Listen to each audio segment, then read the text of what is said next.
Hey, this is The Ring's Mike Coppinger. We are here in Riyadh, Saudi Arabia for the press conference for the big fight, Canelo Alvarez versus Terence Crawford. That's going to be September 13th in Las Vegas. But right now, we start this three-city press start here in Riyadh, and we're here with the face of boxing, Canelo. Thank you for being here with us. My pleasure. You've been in a lot of big fights. Yeah. Where does this stack up for you? No, I've been in this situation a lot of times, but I'm happy. I'm excited. That's this situation make me feel excited because, making history is all about my career. So I'm excited to be here and ready. Look, Triple G, 3 fights with him. Those were all big fights. The first 2 had massive gates, right? Over 1 million pay-per-view buys. Obviously, the Floyd Mayweather fight. Yeah. But this fight, different stage of your career, you're bigger than ever before, right? Yeah. And it's going to be Netflix. You have Turkey Al Sheikh and Riyadh season doing the event. You have TKO, Dana White. How big is that? It's big. It's big. You mentioned that, all of that, and it's really big. So that's why I'm excited. I'm excited to see how go that day. It's gonna be big, and I'm excited for that. That made me feel motivated to go in the training camp and put my best. And obviously, this is very important for me, for my country, and I'm glad to be involved in in these kind of things. Terence Crawford, when he's standing next to you, he doesn't seem that much smaller, actually. Yeah. And I know a couple of years ago you were saying you didn't want to entertain a fight with him because you wouldn't get any credit if you won. It does feel like you're going to get credit if you win now, right? Yeah, of course. He's a great fighter. I've been in that situation before. Moving up in weight, 2-weight classes, 1-weight class, a lot of things. And, I'm not underestimate him. I know he's a good fighter, and he's going to put his best in the training camp. But, every advantage I have, I'm going to take it. Yeah, when I spoke to Terence Crawford earlier, he said that one of the things that impresses him most about you is that, like him, you started at 147, right? You won your first title at 154, and really you're smaller than these 68-pounders, especially the 75-pounders you fought, and you still beat them all. Yeah, sometimes it's not about power too. It's about IQ, boxing IQ, and look, I always say I'm the smaller every single time, right?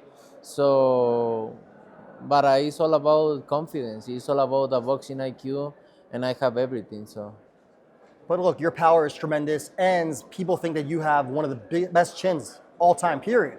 We've never seen you hurt. We saw you wobbled once, right, by Cotto's brother. Yeah. That was a long time ago when you were a kid. Do you think Terence Crawford's going to have enough power to gain your respect and keep you off of him? No, obviously not. In my mind, I never think about that. I'm a very strong fighter, and I never thinking about that. I just train my 100%. I do my job, and look, I think that is because I'm not there to take a punch, a really good punch, solid punch. I always move, block. It's different. Yeah, you're right. You're excellent at riding punches. We saw it over and over against Triple G. And now you're fighting a fighter in Terence Crawford, very slick, great jab, can fight both southpaw and orthodox. What impresses you most about him? No, he's a complete fighter. No, he's a very good fighter.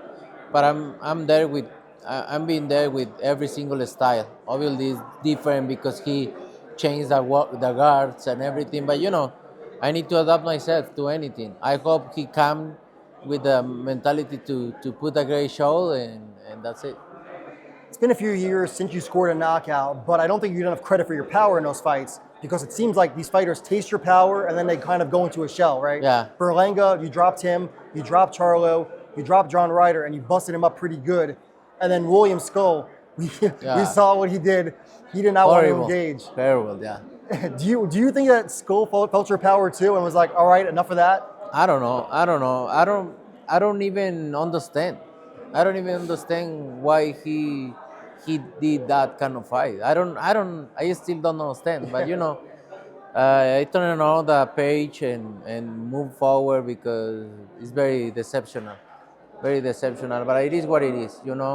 I hope Terence Crawford comes with other mentality and put everything and the people enjoy the fight.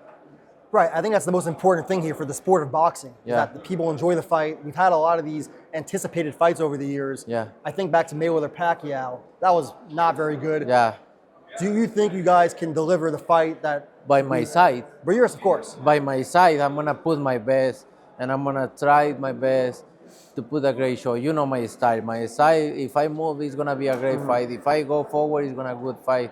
I always go there and try to do my best. For my side, don't worry about it. And Terence Crawford, do you obviously we think that he's going to fight on the outside, right? Try to keep you at the end of his jab. Doesn't want to stand on the inside with you, but he has a winning mentality, like you said. Yeah. You think he's If coming? he wants to win, he need to do something in the fight, not just moving around and all that kind of stuff. He need to do something, and I hope he bring everything. Yeah. Now we're a few months out. How different does this promotion feel versus your other promotions? Oh, it's difficult. It's different because all the things around are bigger than any other fight. So feels different for sure. This is going to be your second fight with Riyadh season. You have a 4-fight deal. Seems like you and Turki Al-Sheikh now have a pretty good relationship. Yeah, of course. I think it's a misunderstanding before, right? We never talk directly. When we talk it directly, we like each other. It's different, and I love to be in Riyadh season. And of course, I know that you know the kind of star you are. You like to be treated with respect and like the star that you deserve to be promoted as. And I see you're getting that now. Yeah, This is going to be the fight that I feel like Netflix, people are going to watch this fight all over the world now. Yeah. This is not going to be like, pay-per-view. yeah. It's always people there. They try to talk shit about me always, but I'm happy what I'm doing, and I'm happy with my history of boxing because if you see my resume is great. So I'm take that, and the people always take shit. Is they gonna talk shit every single time? Yeah, they are. So I'm not worried about it. Yeah, you fought all the styles. And I give you a lot of credit because you fought a lot of guys that no one wanted to face. Austin Yeah. Trout, Arizlandi Lara. Those weren't big money fights for you, but you fought them because you knew there were big challenges. Yeah. But again, you have Terence Crawford here. That's a risk too, right? Like Yeah, you said. obviously it's a risk. Every single fight is a risk.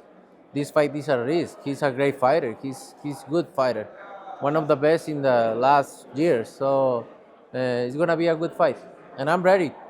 I'm ready for everything. You're already an all-time great, and we know that you're going on the Hall of Fame, obviously, on the first ballot. But do you see this as a legacy-defining fight? I think my legacy is already there. No, but what I think in my mind, every single fight is a legacy for me. I'm a winner.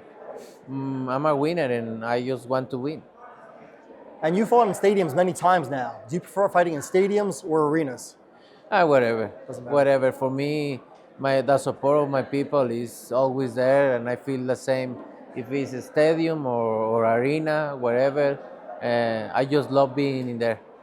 The plan is for you to have 2 more fights here in Riyadh next year. Are Yeah. we going to see any more 6 a.m. Canelo Alvarez No fights? more, no more.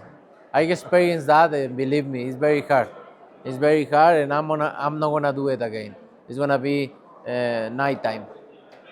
What was the issue? Was it the jet lag? Was it being... Jet lag. And the last week they changed the press conference, the interviews, and everything was at 10, 11 p.m. And I used to be sleeping at 4 p.m., 5 p.m. And then everything changed for me, for my body, and was very hard. But I learned something. All right, Canelo, always learning at this stage even. Thank you for Mike. everything. Thank you.